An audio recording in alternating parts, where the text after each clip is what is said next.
All right, welcome to The Explainer. Today we're uncapping the story of what might be the world's most recognized brand. And let me tell you, it is a wild ride involving cocaine, Nazis, and a marketing mistake so huge it somehow became a stroke of genius. You know, Coca-Cola spends billions of dollars every single year selling us an idea, happiness, togetherness, maybe even harmony. But behind that picture-perfect image, well, that's where you find a century of controversy and some genuinely disturbing history. Okay, let's just dive right into this. On one side, you have the promise, right? Happiest in a bottle. But on the other, you have this long, long list of really serious accusations. Everything from causing disease and wrecking the environment to violent exploitation. We're going to really dig into that massive gap. So, how in the world did this global icon even get started? Well, the story doesn't begin in some fancy boardroom with a grand vision. No, it starts in the kind of strange, totally unregulated world of 19th century patent medicine. Just look at this timeline. It's basically a series of near failures and pure dumb luck. It all kicks off with John Pemberton, a war vet who was addicted to morphine. He was trying to copy a really popular cocaine and wine tonic.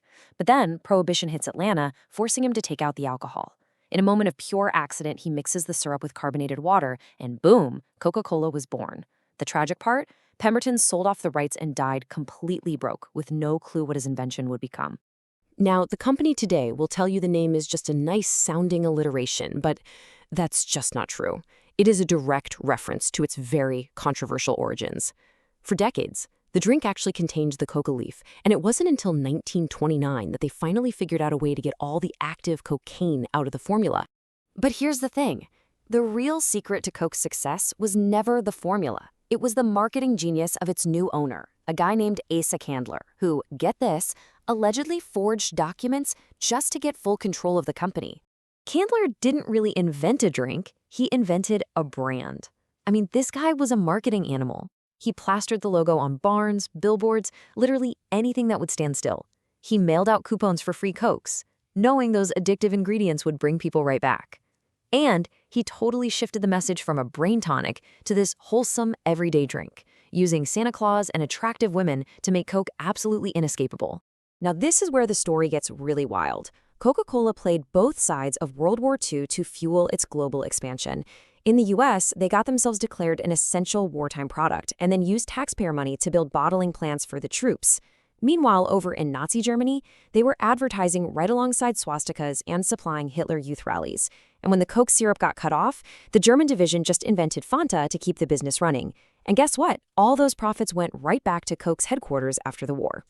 So that wartime expansion, it basically laid the groundwork for a global empire. But, you know, an empire like that, it's often built at a cost. And that cost led to some serious and ongoing controversies over health, the environment, and just basic human rights.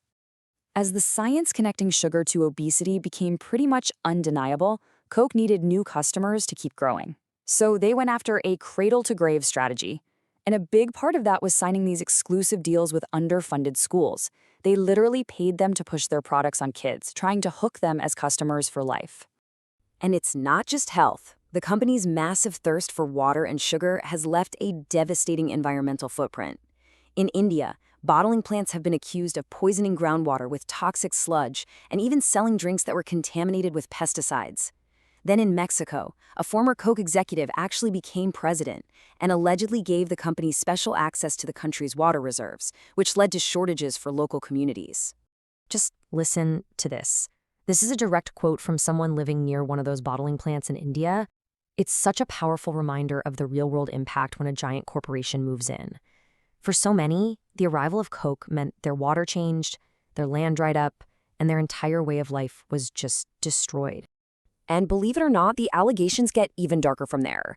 The Stop Killer Coke campaign brought to light these lawsuits claiming a pattern of just extreme violence against workers who were trying to unionize at bottling plants in Latin America.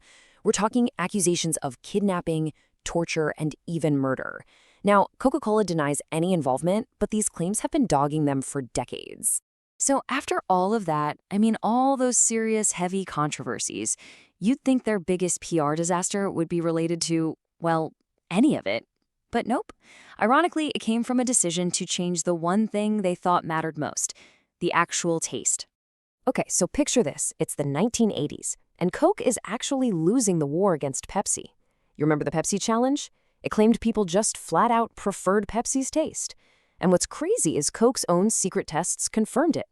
So in this top secret mission, they developed a brand new, better tasting formula. And look, the data was undeniable. It was crystal clear. In literally hundreds of thousands of blind taste tests, people preferred new Coke over both Pepsi and the original Coke. Logically, launching it was a total no-brainer. They had the numbers right there to prove it was a better product. But when they actually launched New Coke in 1985, oh my God, the public reaction was an absolute catastrophe. They were just flooded with thousands of angry calls and letters. People felt betrayed. Seriously, they were booing the new ads at sports stadiums. It wasn't just a drink they had changed.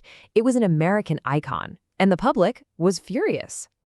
And that's when it hit them, the crucial point. It was never about the taste. After almost 100 years of brilliant marketing, the idea of Coca-Cola, that feeling of a constant, reliable old friend, was so much more powerful than the actual liquid in the bottle. People didn't care if the new version tasted better. And this is the brilliant twist in the story. When Coke finally caved and brought back the original formula, renaming it Coca-Cola Classic, all that anger just turned into pure celebration. Sales went through the roof. The new Coke disaster accidentally became one of the greatest marketing triumphs in history. It proved that the brand was stronger than facts, stronger than logic, and even stronger than taste itself. Which really leaves us with one final thought, doesn't it? Coke built an entire empire by selling an image so powerful it completely overrode reality. It kind of makes you wonder, when you buy from your favorite brand, are you buying what's really in the bottle, or are you just buying the story they've spent billions of dollars to tell you?